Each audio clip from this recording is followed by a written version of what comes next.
Chegou a hora de colocar a mão na massa nos seus estudos para OBA. Se você está vindo dos vídeos passados, você já conhece bastante coisa sobre a minha trajetória nessa Olimpíada, desde a primeira fase até a Olimpíada Latino-Americana. Então nesse vídeo vamos fechar com chave de ouro algumas dicas também de ouro para você ter um ótimo desempenho nessa Olimpíada, tá bom? Durante o processo de estudos para as Olimpíadas, eu costumo sempre repetir três coisas que são fundamentais para você fazer durante a sua preparação. São o feijão com arroz na preparação de um estudante olímpico, né? Que são o conteúdo, as questões e os simulados. Sempre focar bem nessas três coisas.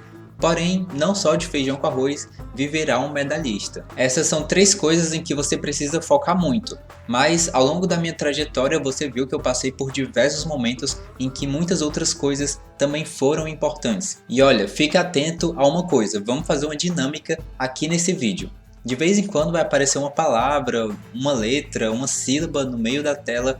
E se você pegar todas as sílabas, você vai formar uma palavra-chave. Essa palavra-chave vai ter a ver com aquele presente que eu falei no final do vídeo. Então vamos começar. Se você está chegando por aqui agora, talvez você não saiba muito sobre a OBA. Então vou fazer um resumo básico sobre a Olimpíada Brasileira de Astronomia e Astronáutica. Ela é uma Olimpíada de fase única, você faz apenas uma prova e essa prova tem 10 questões, sendo 7 de astronomia e 3 de astronáutica. A OBA é dividida em 4 níveis, certo? O nível 1 é para alunos do primeiro ao terceiro ano do ensino fundamental, nível 2 para alunos do quarto e quinto ano do ensino fundamental, nível 3 para alunos do sexto ao nono ano do ensino fundamental e o nível 4 é para alunos de ensino médio ou então ensino técnico. Além da OBA, também acontece a MOBFOG, que é a Mostra Brasileira de Foguetes. Ela acontece de forma paralela. O dia limite para você lançar o seu foguete é justamente o dia da prova da OBA. Elas duas acontecem uma paralela à outra, tá? E é uma Olimpíada muito prática, você tem que construir o seu foguete e fazer o seu lançamento. Então é muito divertido de participar. Se você quiser saber mais sobre ela, eu vou deixar num card aqui em cima um vídeo em que eu falo sobre a MOBFOG, certo? O mais legal dela é que você pode participar dela mesmo depois que sair do ensino médio. Eu, por exemplo, já estou na faculdade, mas de vez em quando também faço os meus lançamentos para a MOBFOG. Como eu disse, tanto a OBA como a MOBFOG, elas são Olimpíadas de fase única. Você faz a prova ou lança o seu foguete e já fica esperando o resultado.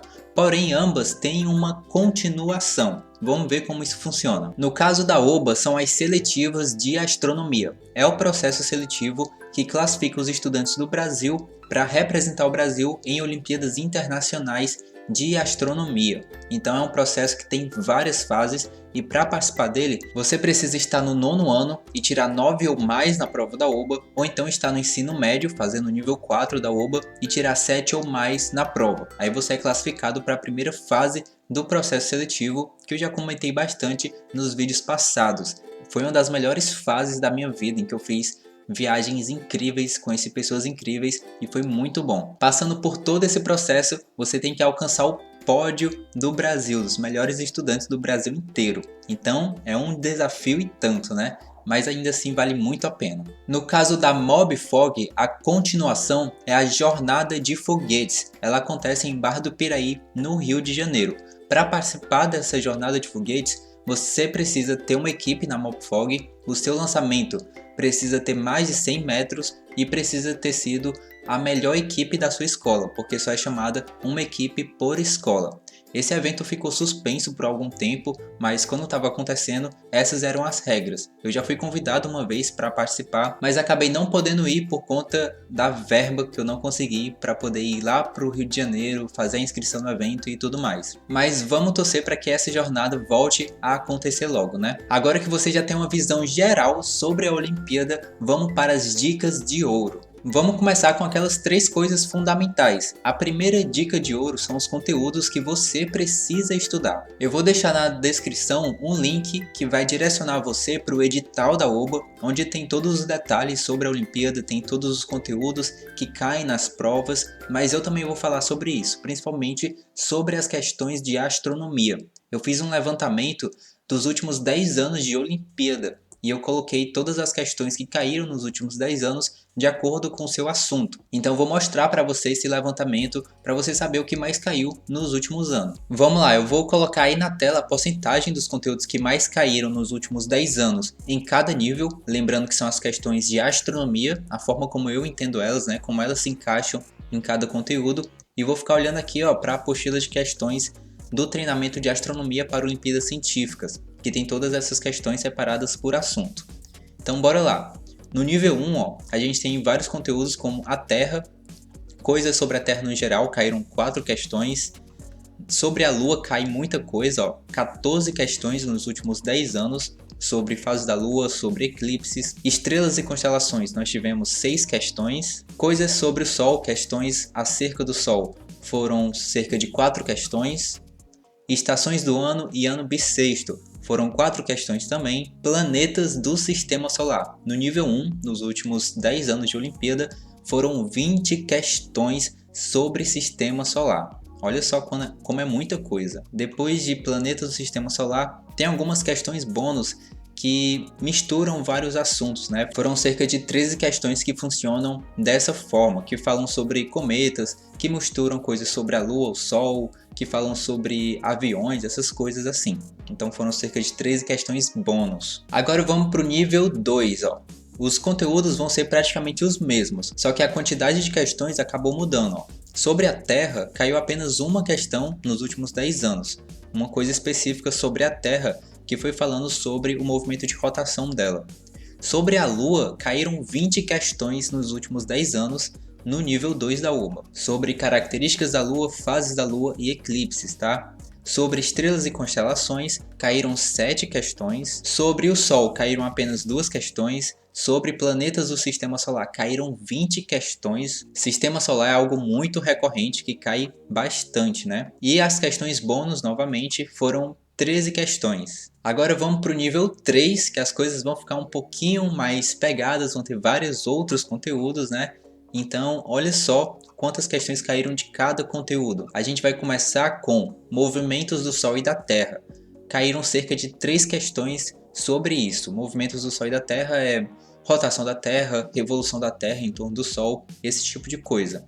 Estrelas e constelações, caíram 12 questões nos últimos 10 anos, então é um assunto bem importante, praticamente cai todo ano, ou quase todo ano. Depois disso a gente tem coordenadas celestes, caiu apenas uma questão, e na verdade era mais sobre coordenadas terrestres mesmo. Sobre ano bissexto caiu 3 questões, que envolvem ano bissexto, ou então dia solar e dia sideral. Depois a gente tem estações do ano, caíram 9 questões sobre estações do ano. Sobre a Lua caíram 12 questões, então a Lua também é bem importante, né?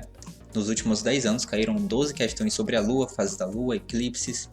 Sobre o Sistema Solar caíram 9 questões, isso no nível 3. Sobre o Sol caíram mais 2 questões.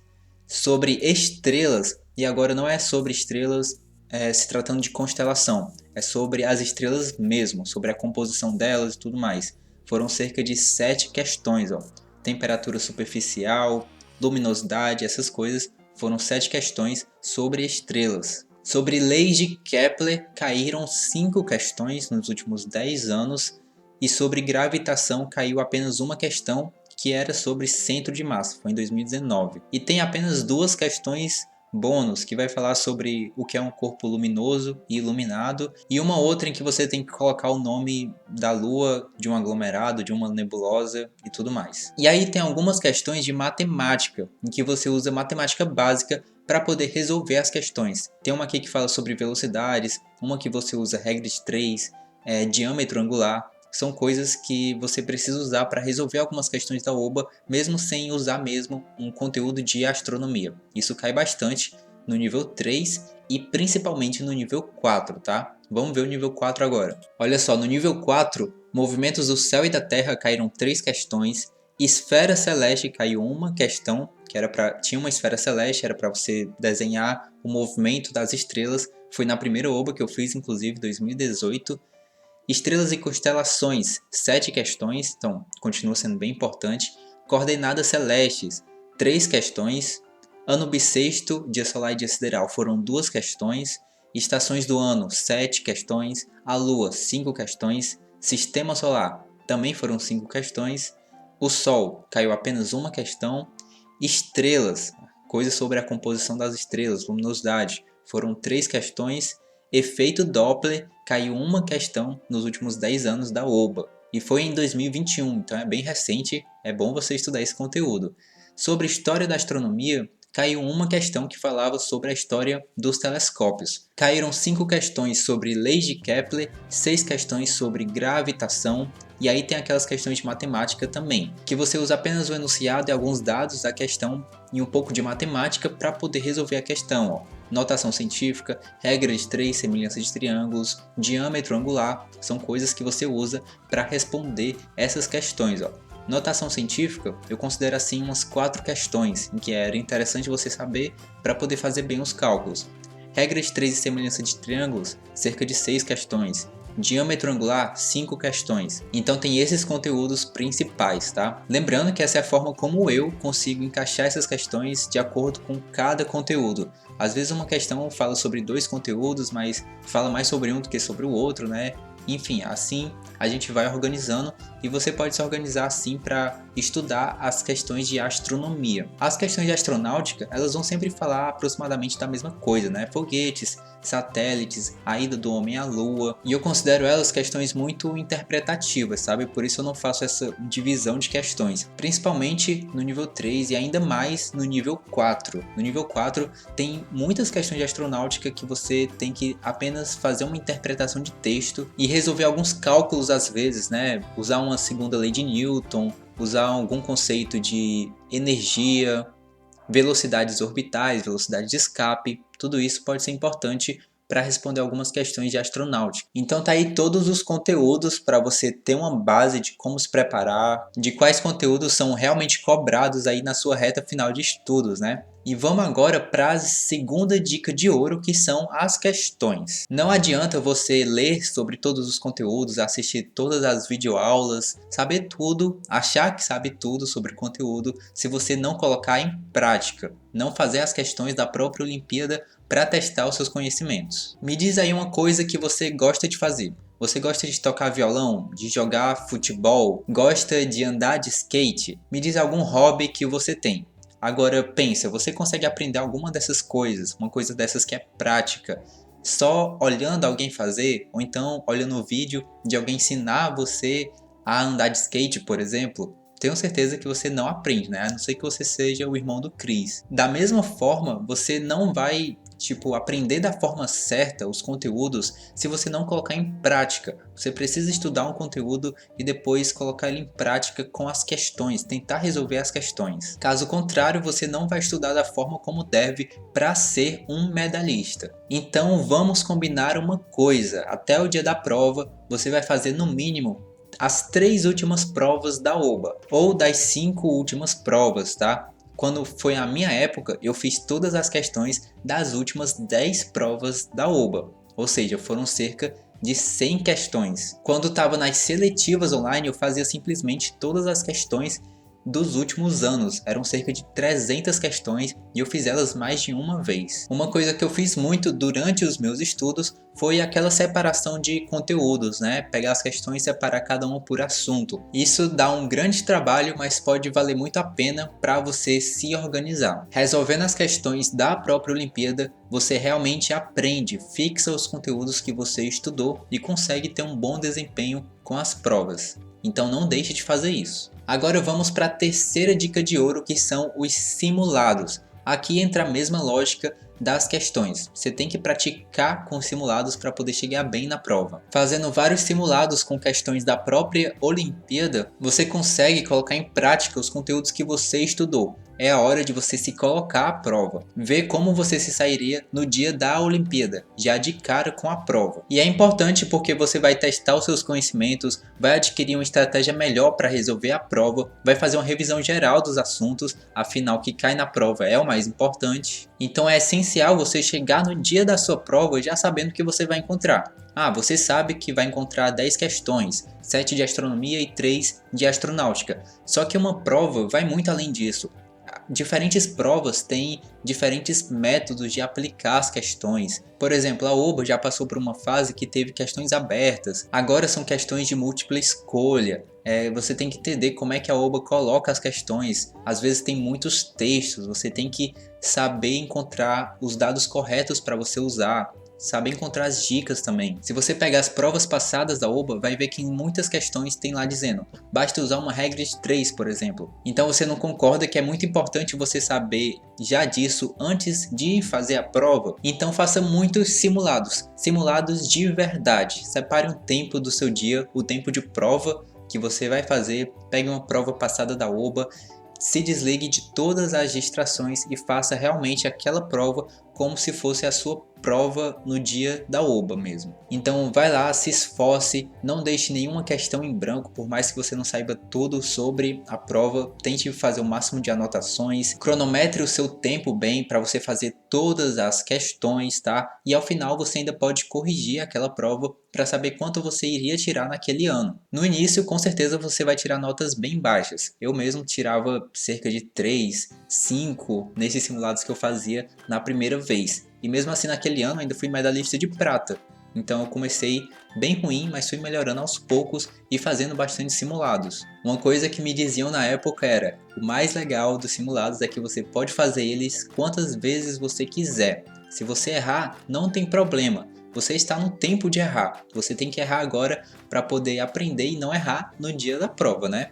Então faça bastante simulados. Essas são as 3 dicas de ouro mais importantes. São a base dos seus estudos, né? Tudo que você precisa focar para ter um bom desempenho.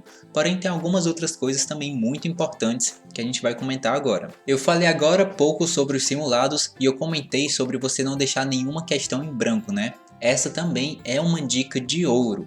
Se você vai fazer uma prova aberta, em que você tem que escrever lá os resultados, escrever as suas contas, você tem que escrever o máximo de informações que você souber sobre as questões. Mesmo que às vezes você não chegue no resultado final, escreva as coisas que você sabe, tá? As fórmulas que você sabe, o que você sabe sobre o assunto da questão que pode te levar a um resultado final, mesmo que você não chegue nele. Porque assim você pode garantir alguns pontos parciais, que são pontos que o professor que vai corrigir a prova pode lhe dar pelo raciocínio. Mesmo que você não tenha entregado o resultado final da questão, ele vai ver que você sabe alguma coisa sobre aquele assunto e pode lhe dar alguns décimos de pontos, né? Isso parece ser pouca coisa, mas não é, não mesmo. Eu já vi gente que deixou de ir para as seletivas de astronomia por conta de décimos de pontos, entendeu? Por conta de 0,2 pontos. E isso teria sido bem diferente se a pessoa não tivesse deixado 3 questões totalmente em branco. Então esses pontos parciais são bem importantes. E isso serve ainda mais para questões de múltipla escolha, né? Já que é só marcar, não deixe de marcar alguma questão só porque você não sabe, né? Só tenha bastante cuidado na hora de fazer isso, porque você vai chutar uma questão. Mas isso de não deixar nenhuma questão em branco é muito importante, é algo que a gente fala até nas seletivas de astronomia. Então, não deixe nenhuma questão em branco, ok? Outra dica de ouro é você ler a prova por cima rapidamente antes de começar a fazer a prova, tá? Fazendo isso, você vai saber mais ou menos como é que estão distribuídas as questões, quais tem mais texto, qual tem menos, quais questões são mais difíceis, e aí você vai deixar essas questões mais difíceis para fazer por último, tá? Você vai fazer as mais fáceis primeiro, porque aí você vai garantir as questões que você sabe e as questões que são mais fáceis, que vão exigir menos de você, vão te cansar menos no início da prova. Se você for fazer uma questão muito difícil, que tem um texto muito grande, logo de cara, você vai ficar cansado e isso pode acabar comprometendo o seu desempenho ao longo da prova. Você pode acabar errando uma questão fácil porque estava cansado, estava um pouco fadigado, ou então estava preocupado porque encontrou uma questão difícil. Então essa é uma estratégia que a gente também usa até nas seletivas presenciais de astronomia. Dê uma olhada por cima da prova inteira e comece pelas questões que são mais fáceis, mais simples de resolver. Então essa é uma estratégia muito boa e é até uma estratégia de tempo. É muito ruim você deixar de fazer uma questão porque não teve tempo de resolver ela. Então administre bem o seu tempo fazendo isso, tá? Não perdendo tempo com questões muito complicadas. faça as mais fáceis e aí você vai estar mais tranquilo para fazer as mais complicadas depois, sempre se preocupando com seu tempo de prova. E aí, o que você achou dessas dicas? Deixa aí nos comentários a que você mais gostou. Agora vamos lá para aqueles bônus que eu prometi. O primeiro bônus é um e-book que ele vai ter todas as informações aqui desse vídeo. Vai ter as dicas, vai ter as porcentagens de cada conteúdo e isso é muito importante para você saber quais conteúdos realmente estudar mais, quais você deve estudar nessa reta final. Então você vai ter todas essas informações de uma forma bem acessível para você poder estudar mesmo, tá? É o e-book Dicas de Ouro para a OBA. E eu espero que você goste muito e que te ajude aí na sua preparação. O segundo bônus é um cupom de desconto para o treinamento de astronomia para Olimpíadas Científicas, tá? Nesse treinamento eu estou colocando as aulas mais atualizadas para Olimpíadas. Ele tem várias aulas com todos os assuntos que já caíram na OBA, por exemplo, com várias resoluções de exercícios de vários níveis, de outras Olimpíadas também, como ONC, algumas questões das seletivas de astronomia. Então tem uma preparação completa nas videoaulas e ainda tem materiais de apoio que vão ser muito bons na sua preparação. Por exemplo, as apostilas. Cada apostila tem todas as questões que já caíram nos últimos 10 anos separadas por assunto, né? As questões de astronomia. Então você pode ir estudando pelas aulas e já praticar através dessas questões. Lembra que eu disse que isso era algo que eu fazia bastante quando estava me preparando? Eu saía pegando as provas e ia separando questão por questão. Isso dava muito trabalho, mas hoje está aí todo esse material para você junto com o treinamento. Fora também os simulados para a Olimpíada. Eu estou preparando alguns simulados agora, tá? A ideia é que tenham questões inéditas para você treinar também com questões de fora da Olimpíada, né? Então você pode ter realmente essa preparação completa, independente de onde você esteja estudando, né? Se a sua escola tem ou não uma cultura olímpica. Lembra que na minha escola não tinha muita coisa sobre Olimpíadas, né? E começou a ter depois. Então você vai poder se preparar bem, independente da escola que você esteja, do seu estado, se você estuda em uma escola pública, como eu estudei. Então é algo que eu espero que ajude muito. Se você quiser saber de todos os detalhes sobre esse treinamento, você pode acessar o link que está aí na descrição do vídeo. Vai ser o primeiro link, ou então clicar no card de um vídeo aqui em cima, tá? Não esquece de usar a palavra-chave aí para garantir o desconto no treinamento, lembrando que ele só vai estar disponível por menos de uma semana, que é o tempo que você tem aí na sua reta final de preparação para a OBA. A missão OBA se encerra por aqui. Eu fico muito feliz de ter concluído esses 3 vídeos. Eu sempre quis muito compartilhar toda essa experiência que eu tive com a OBA, com as seletivas, as coisas que eu aprendi, e espero que você tenha aprendido algo também, que você tenha gostado das dicas. Então vamos com tudo para cima dessa prova para conquistar as medalhas. Eu espero muito que você possa dar o seu melhor nessa Olimpíada, que você possa ter bons resultados e depois volta aqui no canal ou então lá no @rapadura.cosmica para me dizer como foi a prova, o que você achou das questões e mais futuramente quais foram os resultados, tá? Os medalhistas. Muito obrigado por me acompanhar até aqui. Eu lhe desejo bons estudos, muito sucesso na sua trajetória e eu vejo você na próxima.